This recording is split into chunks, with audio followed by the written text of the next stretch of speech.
É fácil falar sobre isso, porque naquele momento, naquele instante difícil da vida do Senhor Jesus, os homens sumiram, sem deixar parar. Pedro havia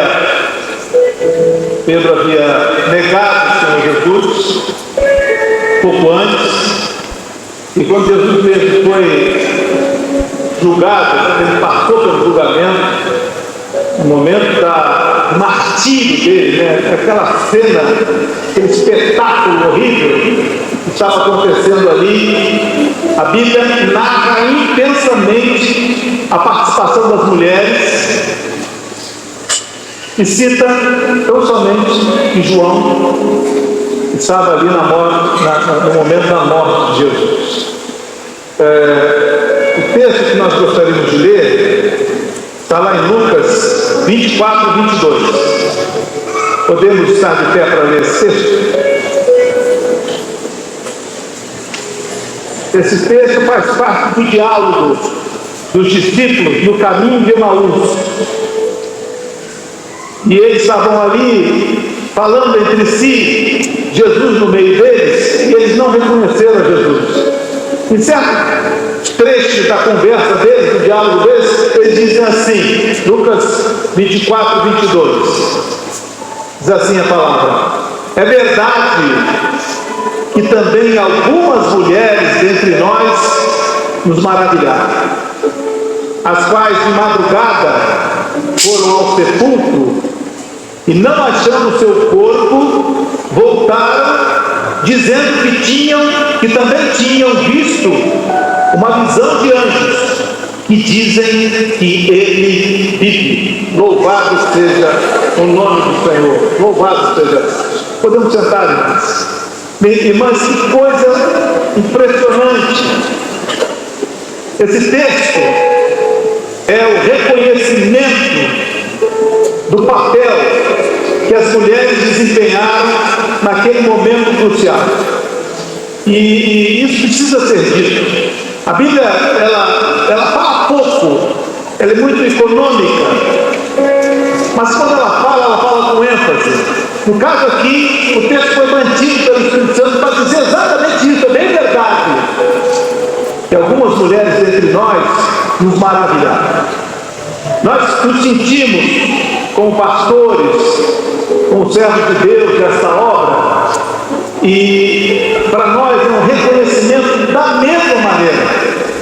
Nós podemos afirmar aqui diante das irmãs, sem nenhum outro sentido, que nós muitas vezes nos sentimos maravilhados com aquilo que as irmãs trazem para nós, com a posição das irmãs, com o que elas representam, com o suporte que elas dão, com aquilo que cada uma passa, e a gente sabe quais são as dificuldades, os momentos que algumas passam, os exemplos que são gritantes no seio da igreja, que representam a força e representam o quanto o Espírito Santo tem usado as mulheres nessa obra, para nos dizer, através das visões, é isso tudo que o texto está dizendo, elas nos maravilharam, e elas foram de madrugada, porque são mulheres de madrugada, e foram ao sepulcro, e não achando corpo, elas tiveram visões, são mulheres que estão dando visões, e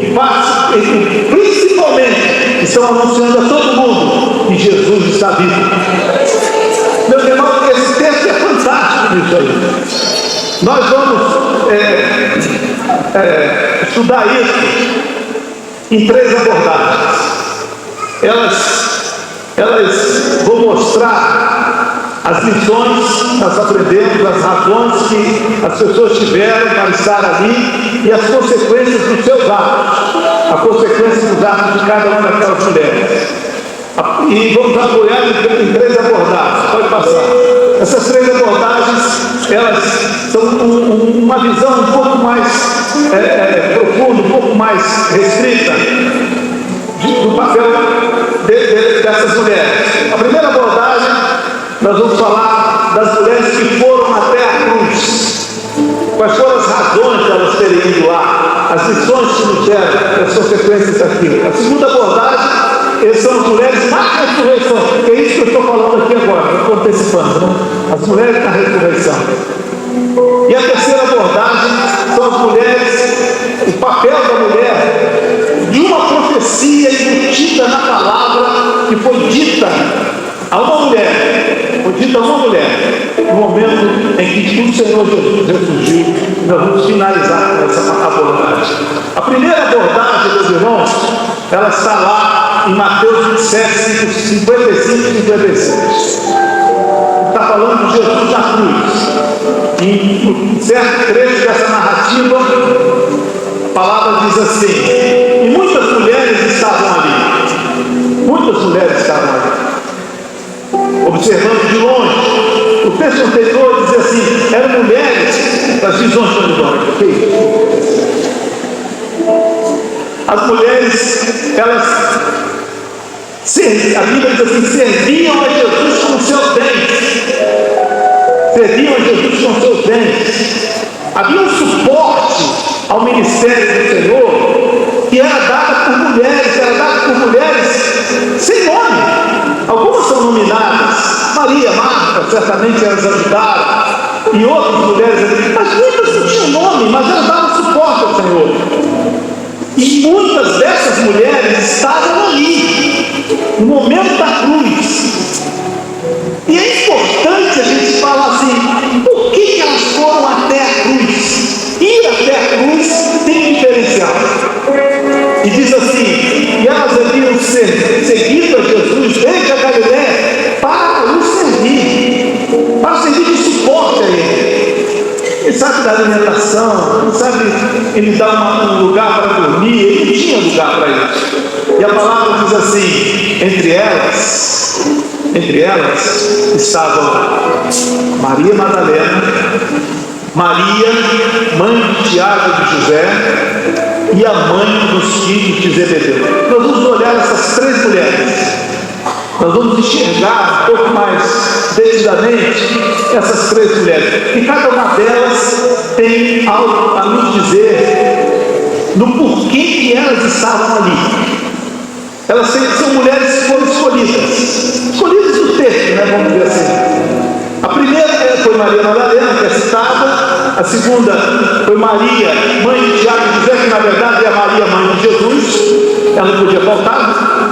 E a terceira é a mãe dos filhos de Zebedeu, que não tem nome. Tudo isso é profético e tudo isso tem uma razão de ser. A primeira não é a primeira. O fato delas irem até a cruz é porque a cruz, meus irmãos, representava a última instância. Era o momento final.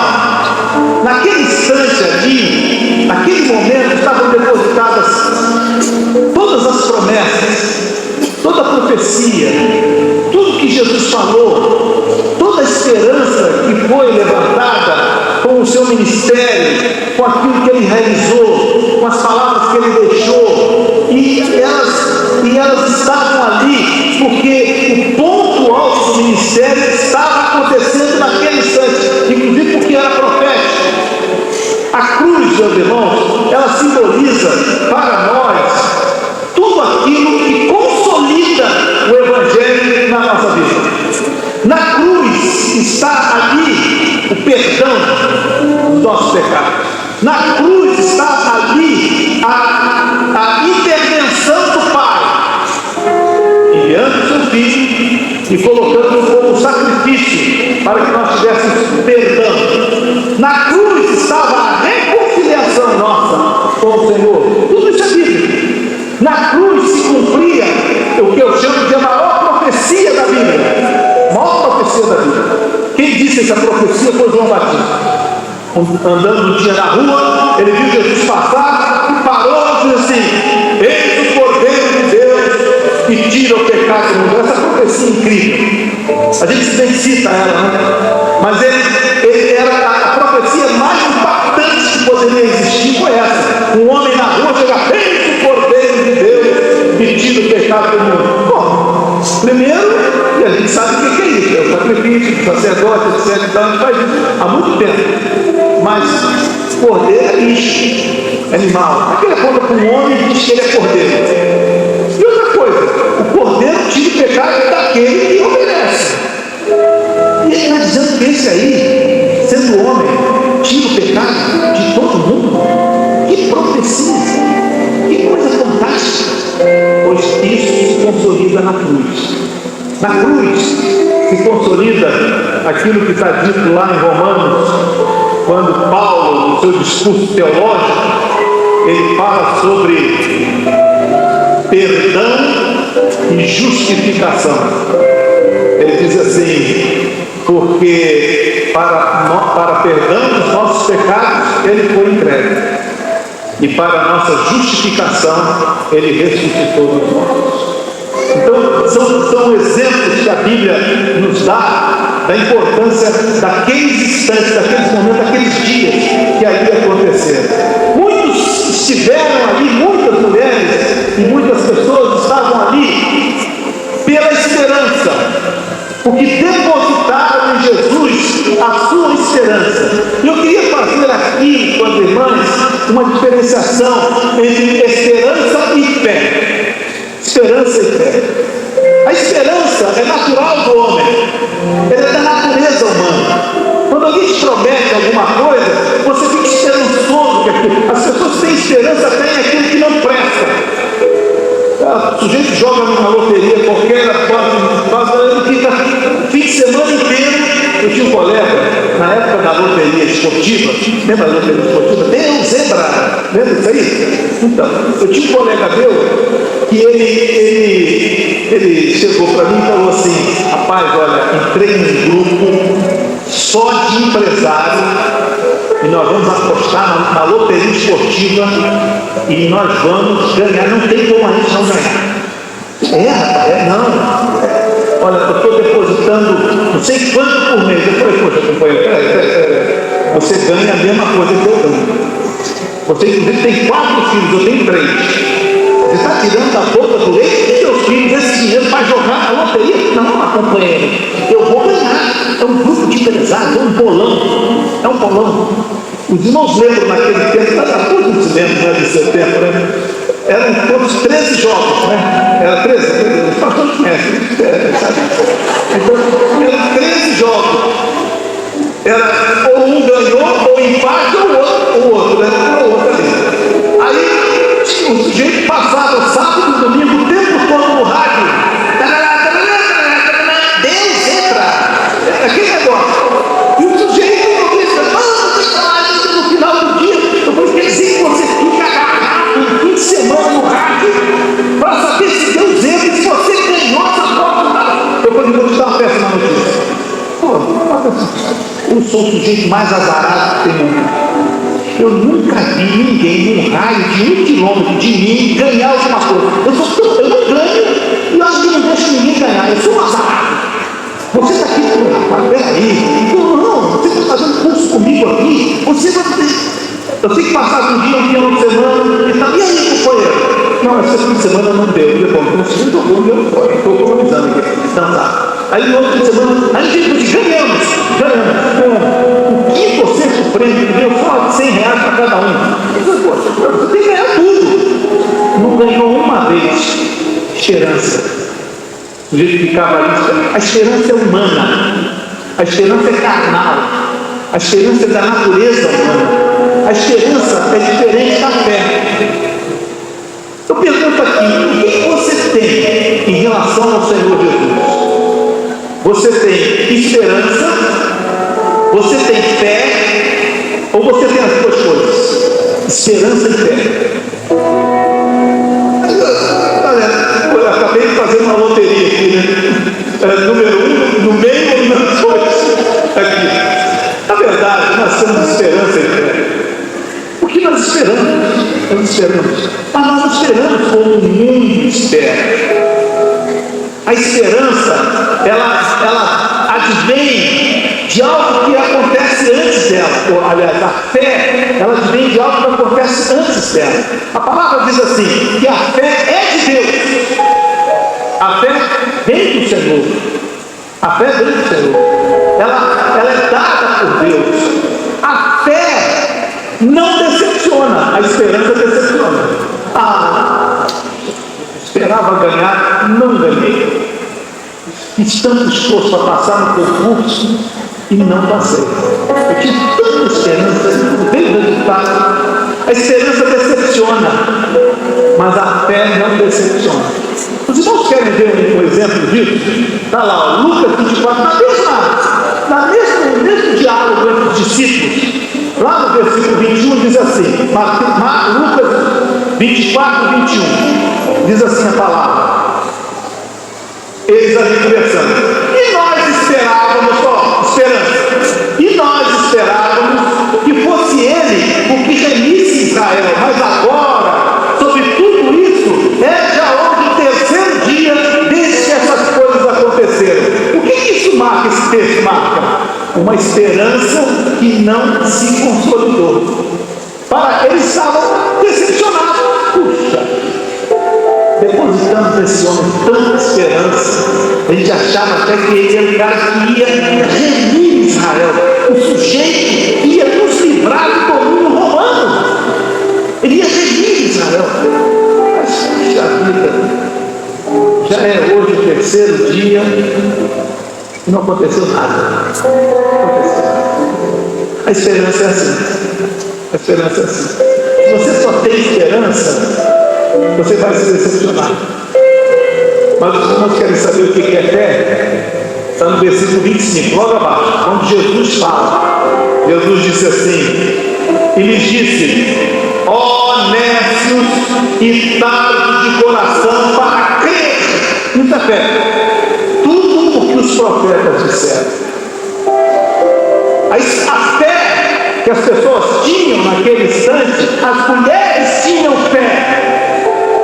As mulheres tinham fé. A palavra diz que Abraão foi justificado pela fé. Por quê? Lá em Hebreus, ele chega e diz assim: Abraão subiu com Isaac, porque ele creu que Deus era poderoso para o tornar a viver. Isso é fé. Ele não subiu o monte, diz assim, tomara. Ele não estava cheio de esperança. Não, eu vou fazer sim, porque eu sei que Deus é poderoso para tornar meu filho viver. A fé é diferente. A fé não decepciona. Eu pergunto, isso tem que ser questionado por nós. Tem que ser questionado. Eu tenho esperança que o Senhor me salve. Não, eu sei que o Senhor me salvará. Eu tenho esperança que um dia o Senhor venha e leve a igreja. Eu sei que o Senhor me levará. Eu sei que Ele virá e arrebatará a igreja. Eu creio nisso um dia. Eu sei que o Senhor está vivo. Nós falamos disso. Meus irmãos, eu sei que cada um aqui pode testemunhar no seu meio, dentro da sua casa. Pode testemunhar no meio dos seus vizinhos, dos seus parentes, dos seus colegas de trabalho. E da maneira como você falar, vai ser a hora que o Espírito Santo vai atuar. Se você disser às pessoas que Jesus é fruto de uma esperança de que coisas melhores na sua vida, isso não vai produzir efeito nenhum. Mas se você disser que Jesus é o Salvador, que Ele é o Senhor, que Ele tem poder para realizar, eu vou orar ao Senhor, o Senhor vai fazer isso. Meus irmãos, o Senhor vai operar essa bênção dentro do coração dessa pessoa. Lembro de uma senhora que tinha uma posição muito grande do seu esposo. Ela se converteu e ele sempre se opunha a ela. Eu acho que nós nunca ouvimos essa história na vida de um marido se opor quando a pessoa se converte. Acho que isso não acontece aqui, né? Mas esse homem se opunha. E quando o inimigo, quando Nabal entra na cabeça dessa gente, é assim: ela está indo naquela igreja, acho que ela tem um caso com o pastor. O pastor sempre é um sujeito que é o alvo. Essa mulher tem alguma coisa com o pastor. Bom, essa senhora, ela de tanto insistir, conseguiu ter uma permissão para ir ao Maranhão. Olha só, que coisa fantástica. Ela foi ao Maranhão, ficou ali no suspenso, e a cabeça dele trabalhando. Aqueles dias que ela passou lá, a cabeça dele trabalhando. Tipo, agora eu já sei o que vou fazer, porque pegou uma arma e disse: vou matar essa mulher quando ela voltar. A pobre coitada estava lá em cima, não tinha feito nada, só recebendo bênção. Só que lá, olha só como é que o Senhor é. Só que lá no Maranhão, na noite que ela passou no Maranhão, o Senhor deu um sonho para ela. O sonho dela é o seguinte: que ela chegava em casa e o marido dela questionava por que ela fez o Maranhão, e ele estava com uma arma e ele iria matá-la.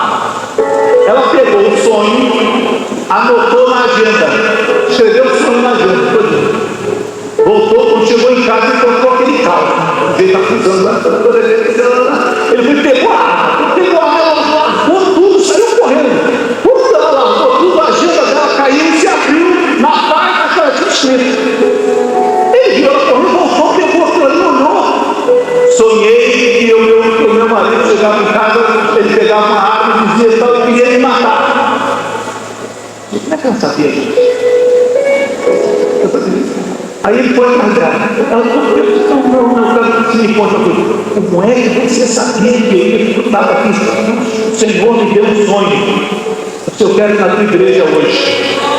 Quando se converteu naquela noite, meus irmãos, nós sabemos o Deus daquele que nós temos servido. Nós sabemos. Nós não temos esperança em Deus. Nós sabemos que o Senhor vai dar aquilo. Você veio aqui nessa noite e as visões, eu sou muito afetado com visão de culto. Estou muito afetado com visão de culto. Quando o Senhor diz assim: eu operarei, eu creio. Eu creio. Eu não estou aqui dando uma esperança, irmãs. Não. Estou dizendo que o Espírito Santo disse aqui. E eu assumo isso. A minha vida. As irmãs assumem isso. Esperam que Deus faça isso ou sabem que Deus vai fazer isso. Isso é a diferença entre esperança e fé. Porque as mulheres sabiam por que estavam ali. Que elas criam no que o Senhor havia falado. Os outros estavam lá, mas as mulheres estavam lá. Por isso nós vamos olhar cada uma delas. Maria, mãe de Jesus. Por que Maria está nesse contexto? Ela não podia faltar. Não podia faltar. Porque Maria foi aquela que gerou Jesus.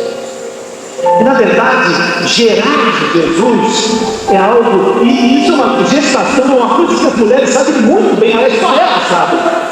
Sabe o que é muito bem o que é isso? A gestação, ela dá transformações internas e externas. Olha o caso de Maria, uma jovem, e a Bíblia diz assim: e achou-se grávida do Espírito Santo. Pergunta às irmãs aqui: quando você fica grávida, você tem consequências externas? Claro, a barriga começa a falar. Tem gente que esconde, né? Mas não tem como. Você esconder isso? Você passa toda a mudança hormonal que existe na vida da mulher. Ela começa a aparecer. Maria, imagina Maria: como eu vou aparecer grávida? Eu não tenho marido, não tenho nada. Deus protegeu tudo. José, Deus falou com José: José, não sai fora não, hein? Não sai fora não. Vai lá, aceita Maria, que está gerado nela. José era um homem tenente, recebeu Maria, casou. Aquilo tudo foi consertado, porque senão a sociedade ia acusar. Meus irmãos, quando Jesus começa a ser gerado dentro de nós começamos a demonstrar isso externamente. As mudanças acontecem na nossa vida e o mundo que está em volta de nós percebe que alguma coisa mudou na nossa vida. Isso é comum, normal. E se isso não acontecer, Jesus não está sendo gerado. É um alarme falso. Tem muita gente que tem alarme falso. Você fez Jesus, mas não mudou nada. Ninguém percebeu isso. Gravidez tem que ser percebida. Isso acontece em nós. Eu lembro de um homem. As coisas que ele me contou, eu não posso contar, infelizmente. Não posso contar. Não dá para contar. Não dá para contar. Mas ele me falava coisas.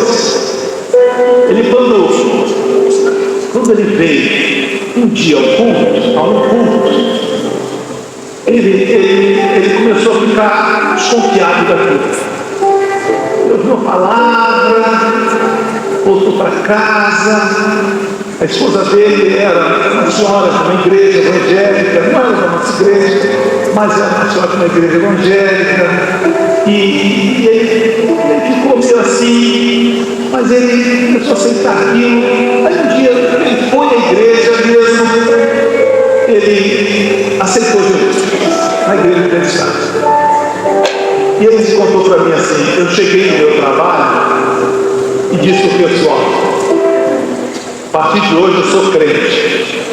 Aí eu ficou a risada geral na repartição. Todo mundo falou aí: por que vocês estão rindo? Você é crente? Ele falou assim: só se Deus estiver na lua. Você?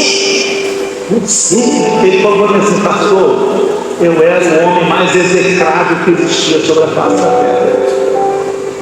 Mas imagina, eu vou contar a vida dele, não dá para contar. O dia que eu conversei com ele, eu anunciei a obra para ele. Ele já tinha aceitado Jesus. E eu falei com ele do jeito que nós estamos vivendo aqui. O Senhor falando, profecia, Deus fez isso, fez aquilo, consultando, e para ele era uma revolução do evangelho que ele conhecia. Quando ele disse para mim depois: quando você saiu da minha casa, nós começamos até 11 horas da noite. Ele falou para mim assim, falou para a mulher dele assim: Gerson está doido, está todo maluquinho, ele falou não existe. Mas ele falou assim: internamente, olha o que é a geração, a gestação, olha a gestação. Internamente, eu pensei que era comigo. Eu queria sentir o que ele está sentindo. Você falava tão inclusivamente, eu queria sentir o que você sentia. Aí eu peguei e orei a Deus. E Deus me desse uma experiência parecida. Eu fui embora, fui morar em outra cidade, e vi um feriado logo em seguida. Eu telefonei para ele: Marcão, não quer vir não aqui? Vem aqui, as crianças, meus filhos lá pequenos, pequeno também. Vem aqui, está uma casa longe. Não, vem embora, as crianças do carro, vem embora. Eu sabia que aquilo era um propósito do Senhor. Ele falou: eu vou. Nós começamos a orar. Que ele fosse. Começamos a orar. Na véspera dele ia, ele me ligou: não vou poder ir. Por que você não vai poder ir? Você não sabe o que aconteceu. Nós estamos aqui preparando tudo. Minha esposa colocou, olha as irmãs, está aqui com as irmãs aqui, então vou dar um conselho de culinária. Minha esposa colocou a frigideira no forno, cheio de óleo, foi fazer a armada, esqueceu da frigideira lá. Na hora que eu cheguei perto da frigideira, eu estava com a mão molhada, caiu um pingo de água no óleo quente. A frigideira explodiu. Não passa mais. Mas sabe, e veio tudo em cima de mim.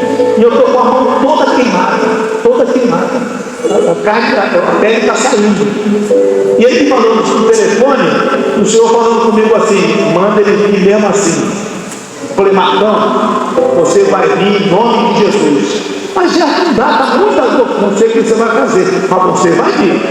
Você vem e vai ter que ir. Ele falou: tem que ir. Então tá bom, eu vou. No outro dia, irmão, nós oramos o dia inteiro. Eram 400 quilômetros mais ou menos. Chegou de tarde e ele apareceu em casa. Ainda para piorar, ele esqueceu do endereço. Só sabia o nome da rua. Ele parou em cima da rua, perguntou: era essa rua? Ele voltou de seu apartamento, um prédio, ele entrou no prédio, voltou a ser aqui, apertou e era a minha casa. O Espírito Santo foi levando ele. Ele chegou lá e disse: olha, não vou falar nada para não te contar, não falei nada para ninguém. Eu estou morrendo de dor. Levei ele no hospital, no outro dia, ele fez todo o procedimento, pegou a pele, aquela coisa, ele melhorou, ficou bom, passou a dor. No outro dia nós fomos ao culto.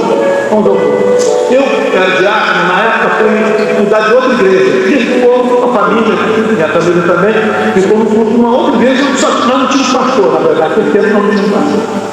Era só diácono, era eu de um lado, outro no outro.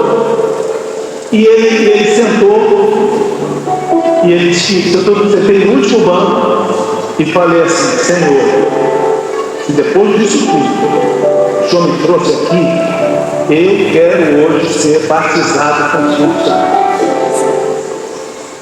Ele falou que o culto processou, Lá no fim do culto, o diácono lá na frente tinha pregado e disse assim: meu irmão, deixa eu pegar uma bênção, algumas pessoas estão aqui nessa noite. Naquele tempo a gente fazia apelo, as pessoas vinham à frente. Você tem uma bênção para receber, vem aqui à frente. Hoje nós vamos às pessoas, antigamente não sabe chamar. E ele levantou aquele homem de Cadornetos, aquele negócio empachado, foi lá na frente, o diácono não sabia quem ele era. Ele se ajoelhou. Quando ele se ajoelhou, o senhor começou a falar. Ele disse assim: meu servo, tu que vieste de outra cidade, eu ouvi a tua oração. Por causa disso, eu te batizo com o meu Espírito Santo nessa hora. Quando eu passei na igreja para apanhá-lo, ele estava assim: Gerson, Deus está nesse lugar e eu não sabia. O Senhor está aqui. A obra começou na casa dele, naquela cidade. Meus irmãos, a gestação é uma coisa decorrente. Esse homem, quando eu levei no Maraim, vou contar isso aqui. Levei no Maraim, ele quando viu uma pessoa falar em línguas e a outra interpretar, ele disse para mim assim: lá no terreiro que eu frequentava, era exatamente assim. E eu era usado para falar da parte do... Exatamente assim. Eu mesmo fiquei aterrorizado. Ele contava cada coisa, ele disse: eu era o homem mais execrado. Ele era mesmo. Mas o Senhor o salvou. Foi sendo gerado. Gestação é isso. Consequências internas e consequências externas. Um pouco de cada vez. A mulher, para ter criança, ela enfrenta qualquer coisa. No mundo de hoje, nós até vemos aberrações. Mas a mulher, ela está disposta, porque o Senhor está sendo gerado na vida dela. Valia a pena ela ir até a cruz? Valia a pena. E o Senhor precisava vir à luz. E essa luz que viria era a consequência de uma vida que estava sendo transformada, está sendo transformada na presença do Senhor. É isso que Maria representa. Maria não é a Maria que está sendo... Não, Maria, somos todos nós, são todas vocês. É cada um que dentro de cada um Jesus foi gerado. E só nós sabemos as consequências para que Jesus viesse e entrasse na nossa vida, entrasse no seu coração.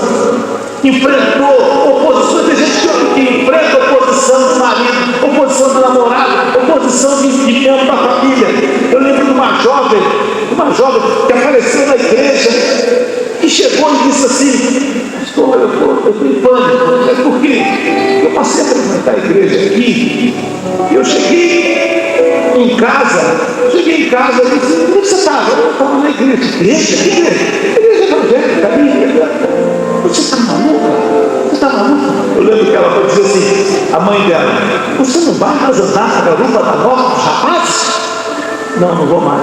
Você não vai mais no elefantinho? O elefantinho era boate da cidade. Você não vai mais no elefantinho? Não vou mais. A mãe disse assim: não fizeram a cabeça dessa menina lá. Eu falei: alguém falou, nem sabia que você ia no elefantinho? O que tem a ver com ele? Nem sabia que você estava de moto? Não, eu decidi, eu não vou mais fazer isso. Então Jesus começa a ser gerado. E assim, externamente, nós vamos transparecendo o que Jesus está fazendo internamente na nossa vida. Eu acho interessante porque a família dela chamou ela de maluca. Todos eles estão malucos hoje, todos são crentes. Virou todo mundo maluco. O que é isso que acontece quando o Senhor é gerado? Jesus foi gerado na tua vida. Deixe transparecer isso. Deixe que saibam disso.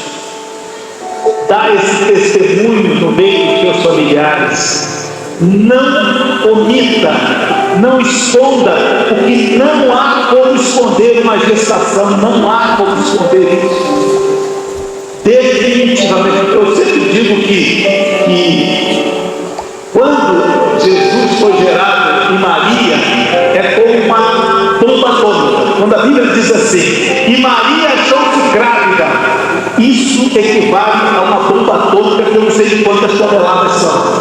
Não sei. Porque a partir daquele momento o mundo mudou. Pela gravidez de Maria. Saiba que pela tua gravidez, o Jesus foi gerado em todos vocês, tudo vai mudar em volta de você. Tudo vai mudar. As consequências dirão, vale a pena ir até a cruz, porque é a consolidação disso que acontece. A mãe dos filhos de Zebedeu. Por que ela estava lá? Interessante, meus irmãos, que quando ele diz assim, a mãe dos filhos de Zebedeu, numa frase, falou toda a família. Falou de toda a família. Falou do pai. Zebedeu é o único que tem nome ali, nesse texto. E nós saibamos quais eram os filhos dela. Os filhos de Zebedeu, filhos dessa mãe aí que não tem nome, eram Tiago e João. E foram discípulos do Senhor. Zebedeu foi um homem interessante. Zebedeu quer dizer, ele está escrito não, né? Presente de Deus. Zebedeu quer dizer presente de Deus.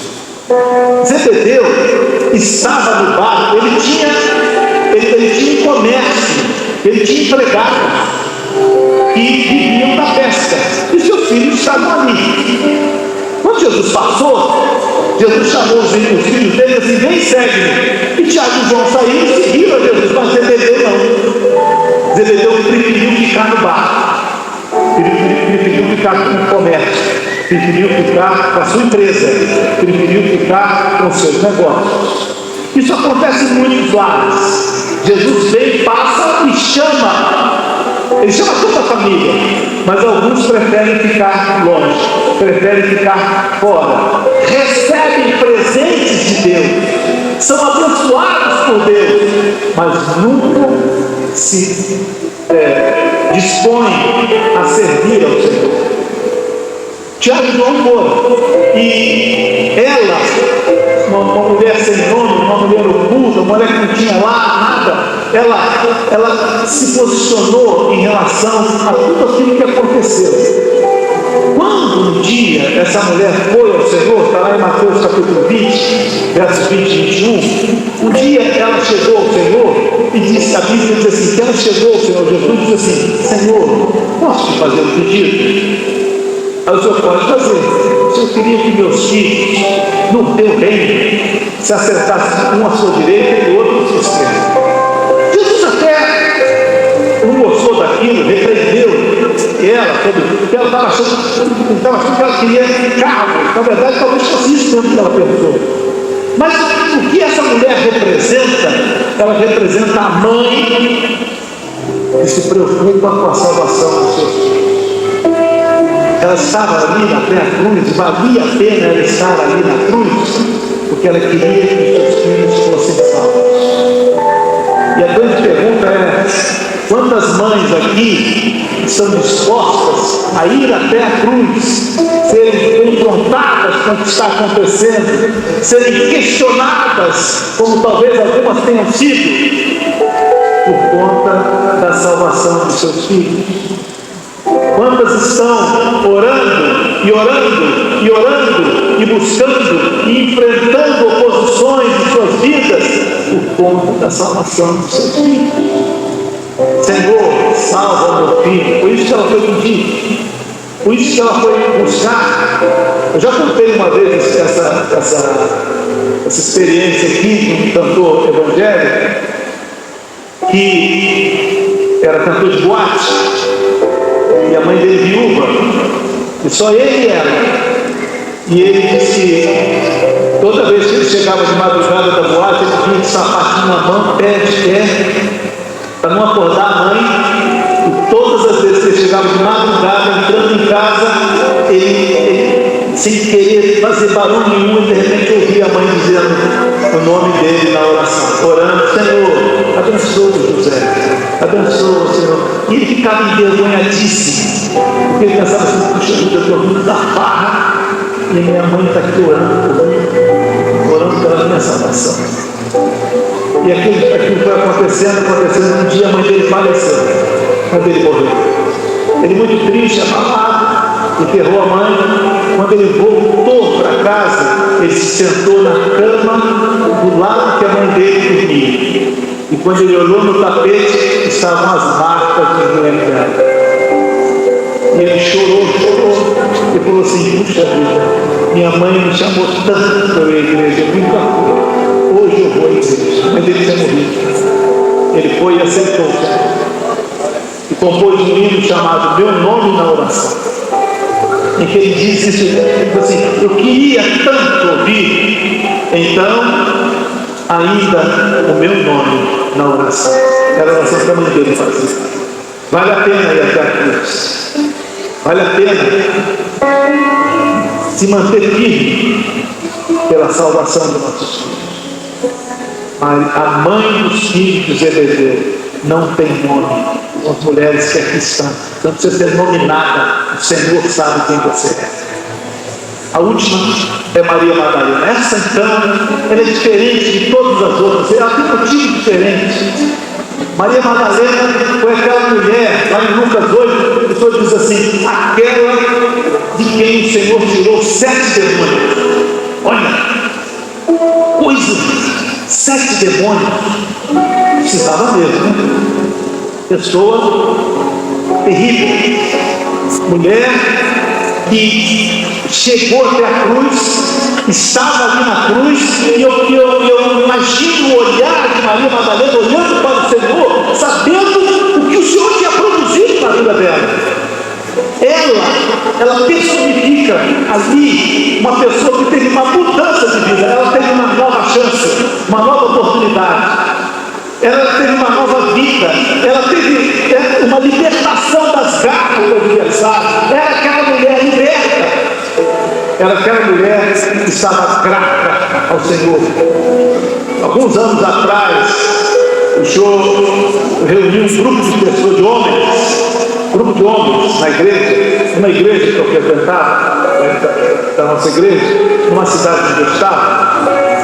E o Senhor disse assim: eu quero dos meus servos, no domingo, um jejum até às 15 horas.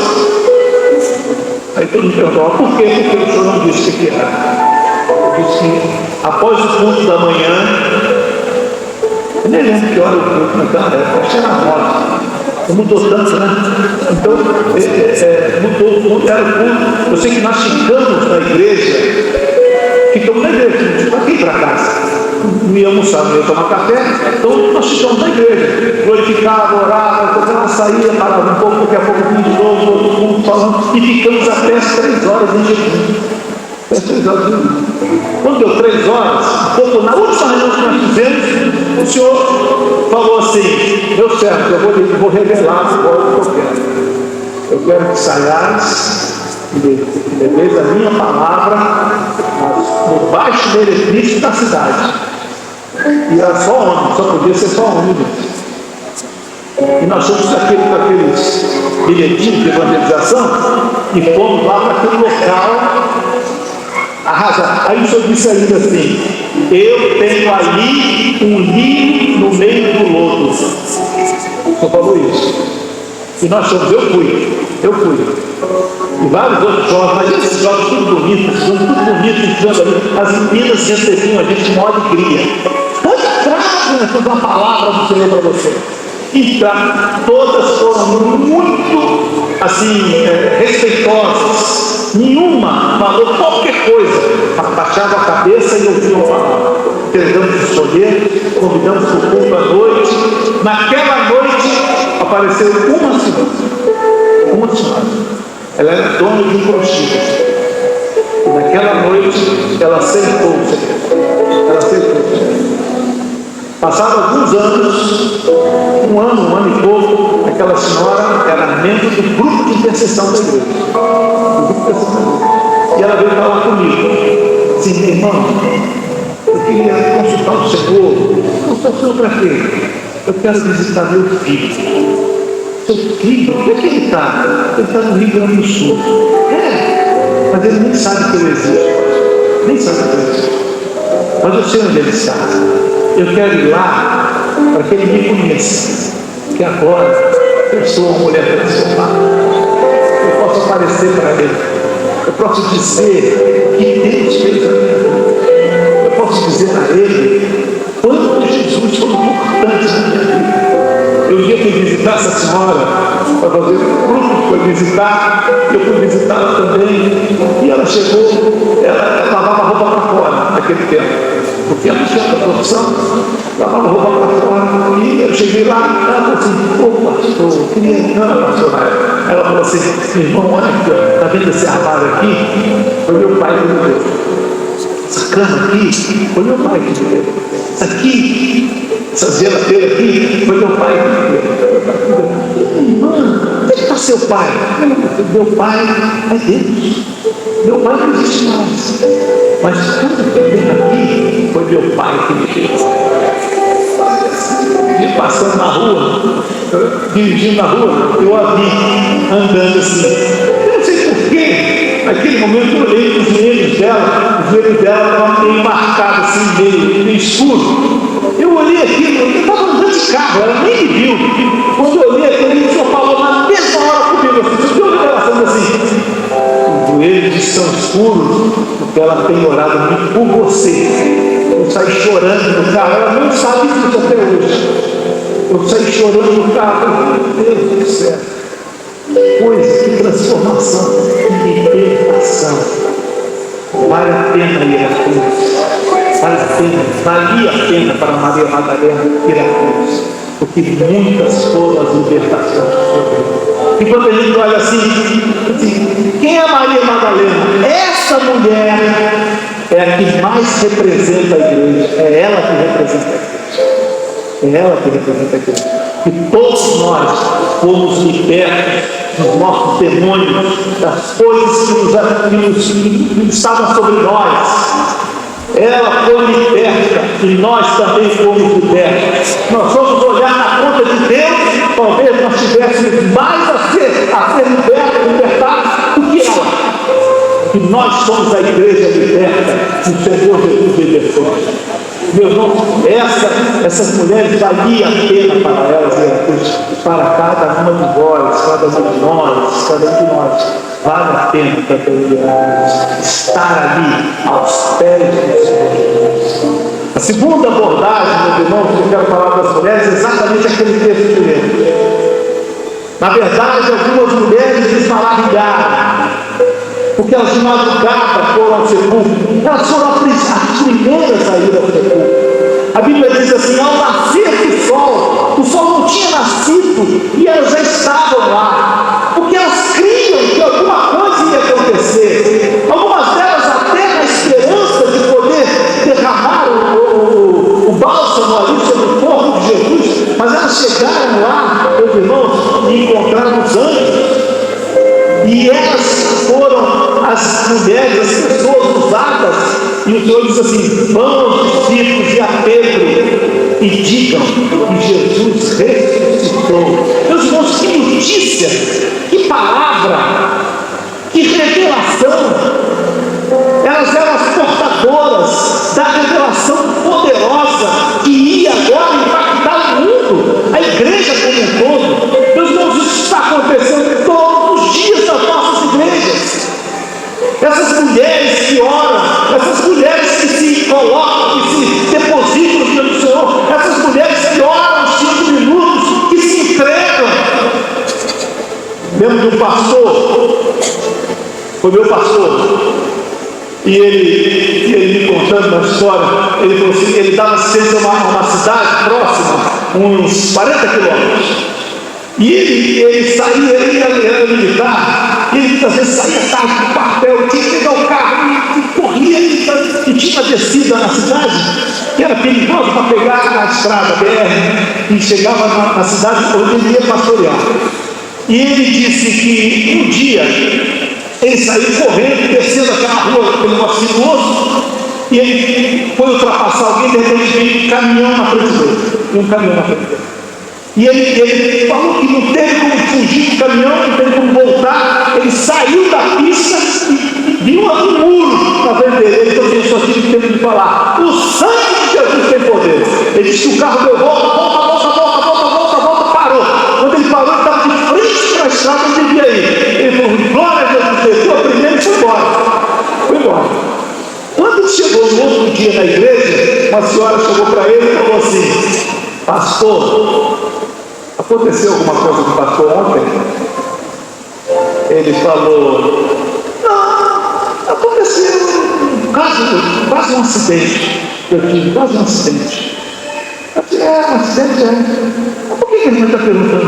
Não, o Senhor me deu uma revelação que o pastor ia morrer ontem. O Senhor ia morrer ontem, o Senhor ia bater de frente num caminhão. Aí eu de madrugada orei, clamei ao Senhor, para não acontecer nada com o Senhor. Não acontecer nada com o Senhor. Aí ele parou, eu tive que chorar. O Senhor me deu um livramento da morte pela intercessão daquela mulher. Meus irmãos, essas mulheres têm nos maravilhado, porque elas têm trazido a notícia fantástica que Jesus está vivo. Cada vez que nós entregamos um dom na igreja, que muitas vezes é vindo do grupo das mulheres, dos homens que aí estão, eu tenho dito muito isso, eu tenho sentido falta das mulheres que profetizam. No início dessa obra, nós tínhamos mulheres que profetizavam. Eu mesmo, pregando na escola dominical, que eu lembro de uma serva que uma vez, no hino que nós cantamos, ela levantou, começou a falar em língua e falou assim, meu servo, eu não tinha nem terminado a mensagem, ela falou assim, meu servo, eu quero te dar uma ordem hoje. Hoje à tarde, eu quero que você entregue uma palavra no meio da praça aqui da cidade. Sentou, Senhor, o Senhor era aquilo mesmo. De tarde estava eu lá no meio da praça, aí não tinha ninguém. Caramba, eu não era muito acostumado àquilo, né? Não tinha ninguém, mas uma coisa eu posso fazer. O que é? Falar algo, você pediu mesmo. Não tinha ninguém, meus irmãos, pessoas saíram, você gritar, tem um maluco gritando lá embaixo, pessoas saíram do apartamento, e tem um doido falando lá embaixo, era do mesmo mesmo. E falei,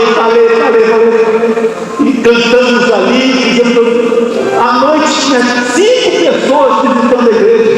Olha que coisa, o Senhor mandou fazer aquilo. Uma mulher, as mulheres precisam continuar a nos maravilhar. A cada dia que Deus precisa te usar.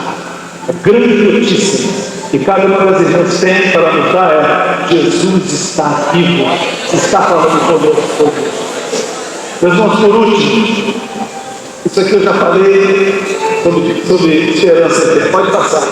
Por último, eu quero falar sobre as mulheres na ressurreição de Jesus. E eu quero falar de um texto apenas.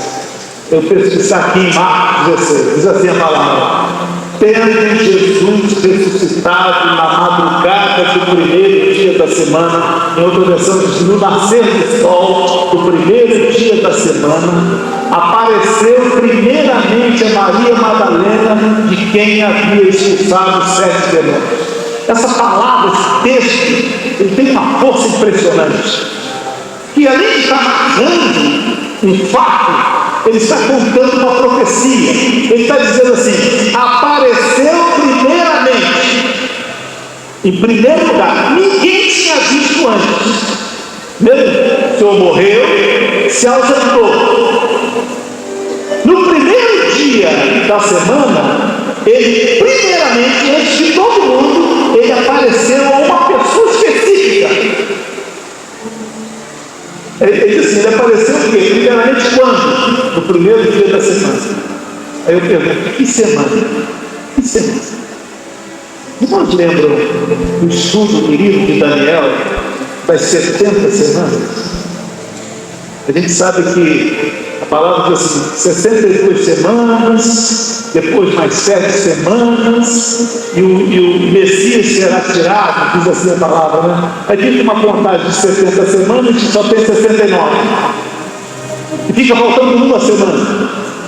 E no ensino que nós temos lá no livro de Daniel, a gente diz assim que haverá uma semana em que na metade dela vai acontecer alguma coisa, mas quando essa semana acontecer, antes dessa semana acontecer, no primeiro dia dessa semana, a igreja será arrebatada. Olha a profecia. No primeiro dia da semana, que semana? Apareceu Jesus primeiramente a igreja, a Maria Madalena, aquela a quem ele iria retirar dos certos erros. A profecia está, a nossa esperança na nossa fé. O primeiro dia daquela semana, que a gente sabe que há de vir, o Senhor Jesus virá e ele aparecerá, não ao mundo, mas ele aparecerá primeiramente a essa igreja liberta, a essa igreja de homens e mulheres que creram nele. Ele aparecerá para nos levar para um lugar que ele tem preparado para nos conduzir e para que nós estejamos lá para a produção. O arrebatamento virá porque ele nos libertou, virá porque nós fomos com ele até a cruz, virá porque nós damos testemunho dele, virá porque ele foi gerado em nós, virá porque as nossas preocupações têm sido postas diante dele, virá porque nós cremos que a sua palavra se cumprirá até o fim. No primeiro dia da semana ele aparecerá na igreja e ele vai nos levar para sempre, para estar com ele para sempre. Vale a pena ir até a cruz. Vale a pena viver com Jesus. Vale a pena esperá-lo, crendo, convivermos e vivermos com tudo aquilo que ele nos tem prometido e que certamente ele cumprirá nas nossas vidas. Vale a pena estar à espera.